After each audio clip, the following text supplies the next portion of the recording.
أولا السلام عليكم ورحمة الله تعالى وبركاته. لما أخيرت يوتيوب كويس سلامي عشركينا wuxuu ku saabsan yahay sidee aad u sameyn lahayd account Adobe ID sidee u sameyn lahayd marka aan ku tusiyo.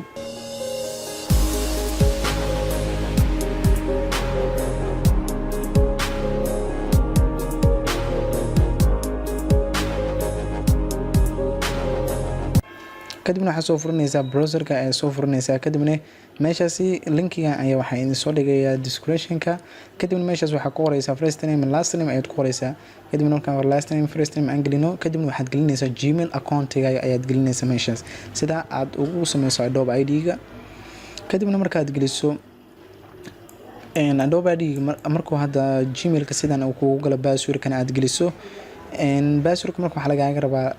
inaad geliso sign marka uu kugu galo wadanka aad joogto ayaad gelinaysaa aniga hadda Soomaali ayaan gelinayaa kadibna meeshaas month-iga aad dhalatay ayaad gelinaysaa kadibna meeshaasna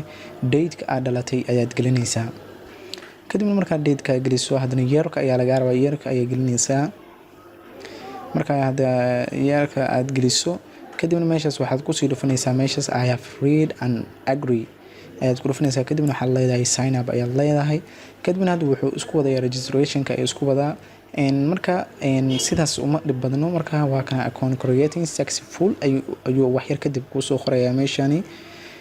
hadda khadka ayaa israadinaya kadibna waa kana sidaad ugu jeedaa meeshani wuxuu soo qoray account successful ayuu meeshani ka soo qoray sidaad ugu jeedo meeshaasi inaad ku guuleysatay account-kaaga your account has been created successful marka meesha sidaad ugu jeedo marka sidaas sahlan ayaad u sameyn kartaa barnaamijkan wuxuu la xiriiraa marka barnaamijyooyinka Adobe-ka ayaa marba qaarkood marka inaad isticmaalayso aad doonayso marka wuxuu ka dalbanayaa account-ka aad leedahay Adobe ID-ga marka inaad soo geliso marka meeshaas waxa ku sii dhufanaysaa never ayaad leedahay kadibna marka sidaas sahlan ayaad u sameyn kartaa marka waxaan idin codsanayaa kanaalkayga inaad subscribe iyo like iyo share aad dhahdaan si anigana bari kamaanin ana cashrooyin aad iyo aad u xiiso badan idinku soo geliyo marka wixii su'aalaha comment-iga wixii fikradana igu soo qoro comment-iga marka sidaas iyo nabadgelyo. Wassalaamu calaykum waraxmatullaahi wabarakaatuh.